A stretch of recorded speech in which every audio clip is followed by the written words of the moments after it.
let's just be honest, 2024 has been a hell of an interesting year, and I imagine it's going to go down in history as one of those years that just had so much going on, it's hard to process all of it, but that includes motorcycles as well, and that's what I'm going to talk about today, is I believe Indian can now pave a new way forward and overtake Harley in their sales and actually get some of those Harley customers if they do this right. Now I'm going to talk about what I think they have to do to get some of those Harley customers, what they haven't done, but I also want to talk about how maybe they should ride the Harley coattails just a little bit longer and probably not in the way that you're thinking. So I know that sounds like a bunch of cryptic messaging, but it's really not, because I'm going to explain exactly what I think Indian needs to do to gain some of those Harley customers that may have been lost this year over controversies and other things alike. Now, of course, I want to hear your opinion. No matter if you agree or disagree with mine, let me know what you think down below. Let's go ahead and jump right in.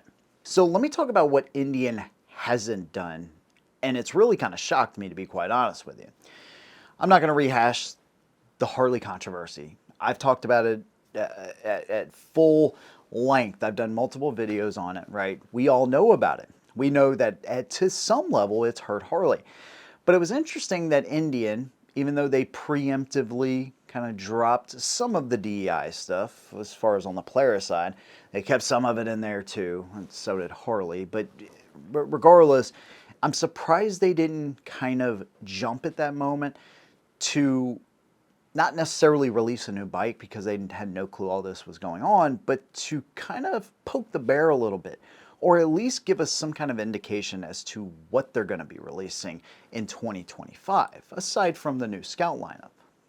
They've kind of played it safe, cool, calm, and collected, and maybe they didn't want to bring too much attention to their own policies, but at the end of the day, I'm really surprised. I think that was kind of a missed opportunity to kind of jump in there and say, hey, if you're selling your Harley, come buy an Indian, or whatever the language would have looked like, right? From a business perspective, it seemed like it could have been a pretty great plan for them, but they didn't do that. Now, we just had an election, and you can see that the country's split in the way they feel about certain things. But I believe if they would have added this question, do you like motorcycles? That pretty much, that would have been 100% yes. And that's why I'm giving y'all the opportunity to win a 2020 Iron 883. This was my very first Harley Davidson model, one that means a lot to me, and now we're taking this one in a little bit different direction than the first one that we did with the Scout Bobber, because we're going to be adding some parts to this thing. Pipes, new headlight, seat, and many more things actually, to make sure that whoever wins this motorcycle gets a really special Iron 883. Now, we work with a small veteran-owned business to do these giveaways, and so that's why it works so well, because we're able to keep the pool of entry small by keeping the time frame short as well. So normally it's less than 500 entries, and our first winner all the way out in Wyoming, Loren, congrats once again, that is his first motorcycle in the Scout Bobber, now the Iron 883. So I've made this super simple. There's one link in the description of the video. Click the link, that will take you to Headshot Nation. That's where you can sign up. 49 bucks gets you the entry to win the motorcycle, of course, but also entry into Headshot Nation. Early access, ad-free, and exclusive videos, but also the biggest thing there, not only are we adding things all the time, but it's also the community. If you have video requests, you want to ask other community members, you want to make your own posts, you want to reach out to me, all of that can be done in the only gun and motorcycle community combined on the entire internet. Now, you only have until December 13th to actually enter, so a very short time frame. So again, if you want to win the 2020 Iron 883 that will be customized by yours truly, make sure you click the link in the description, sign up to Headshot Nation, and get entered to win this beautiful bike. Good luck to every single one of you. Now, if we keep the controversies out of the conversation for just a minute, they also haven't released anything on their new bagger lineup. No pictures, no videos, no, cryptic messaging, right?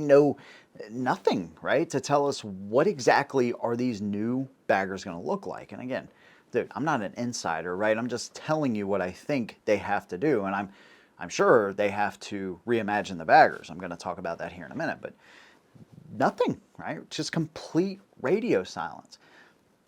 Again, I know they have a timeline that they typically follow, but if you have something as significant happen with Harley, you would think they would kind of, okay, hey, we need to fast track just some of the teasers so people know we're working on something brand new. Now, they don't want to take away sales from current inventory. I get that, but they've had rebates pretty much all year long on these things, so we know there's a new bagger coming.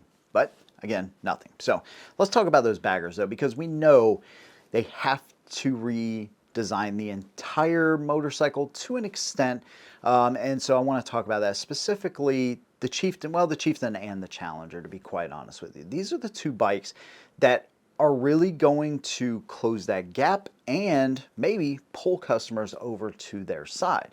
I don't think they're going to outsell them anytime soon, but if they do these things with these baggers, they have a real good shot. And the first thing is dropping the price a little bit. Now, I know entry level to entry level, they look about the same price, Harley versus the Indian Challenger, right?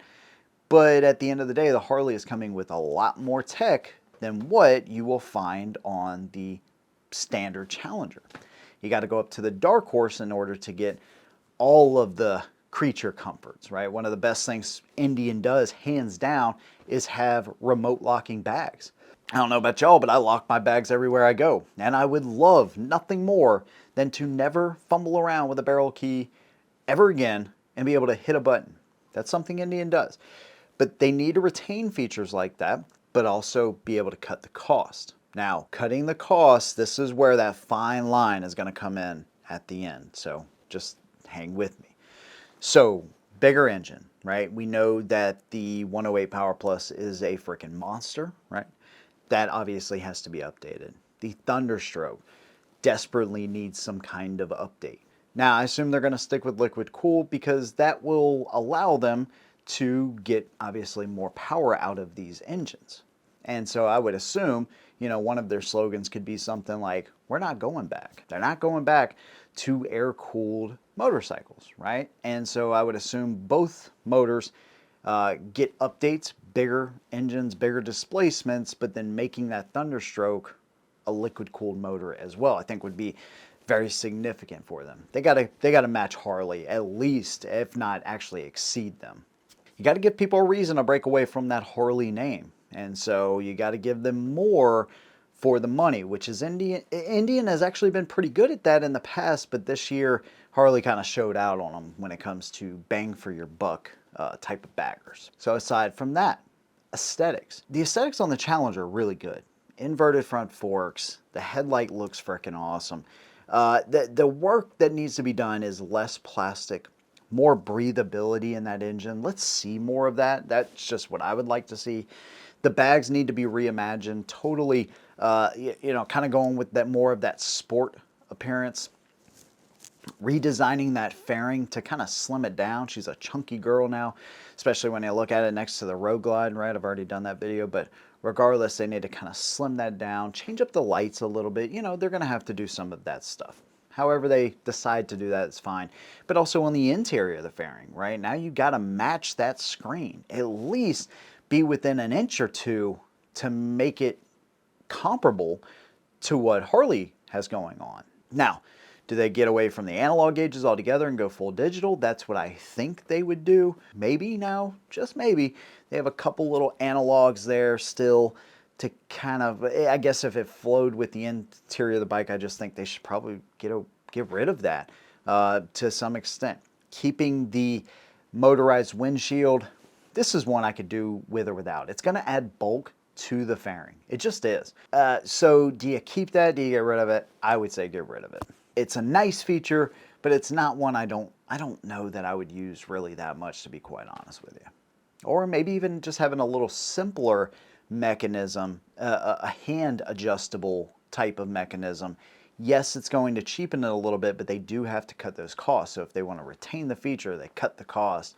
That's one way that you could do it and still kind of make a sleek design. It doesn't have to be bulky or ugly in order to pull that off. Tank size I think is good. Of course, reimagining of the tank and the lines and the rear fender and the saddlebags, all that needs to be done. Less plastic kind of right behind the engine where the passenger legs would go downwards, opening that up, letting this thing breathe, giving it more of a sport appearance as opposed to a slammed bagger, which that's going out, right? It's been going out for a while now, and going more performance bagger. That's the kind of appearance I would assume they would be going with. Flush mounted rear lights. This is part of the Harley strategy. This is part of riding the coattails that they really need to do, but they got to get that price down as well. But I think if they can give more than what Harley is at a better or equal price, you will see people come over to the brand, and that's what you want. Having ride command included for a certain amount of time, whether it's a year or 2 years, obviously it's going to be a little bit of a boost. Having those quick locking bags, they got to retain that. Bigger engines, right? Now, all of this reimagining, right? It sounds like a more expensive motorcycle in a way. Well, there's ways that they can get around that. But here's what they absolutely 100% cannot do. And that is drop the price, give more features, but then provide an inferior product.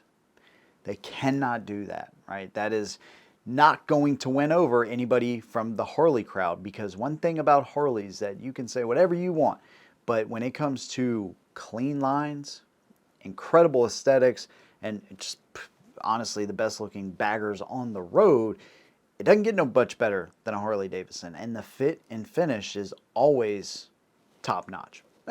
Always is, can't really say that. Most of the time it's always top notch. So Indian cannot slack off in that department. And I think they have a real good shot at kind of grabbing some of those customers. But I think they should have acted sooner than what they're doing. They're sticking to their timeline. They're playing it cool. I guess I get all that, but from a business perspective, I think they kind of missed the mark a little bit, right? They could have really taken advantage. Hell, even if they were promoting older motorcycles. Hey, selling your Harley? Well, save $2,000 on an Indian Challenger today. Anything, but they decided not to do it. That's just my opinion, though. I think Indian can pull some over, but those are the things I think they have to do and some things they really should not do. Let me know what you think, though, down below, no matter if you agree or disagree. Also, make sure you click the link in the description to enter in on the 2020 Iron 883. This bike can be your first bike, secondary bike, or your 15th motorcycle that you can win for less than the price of a family of 4 going to McDonald's, as sad as that is. Good luck to every single one of you. See you in the next one, and as always, hold them down.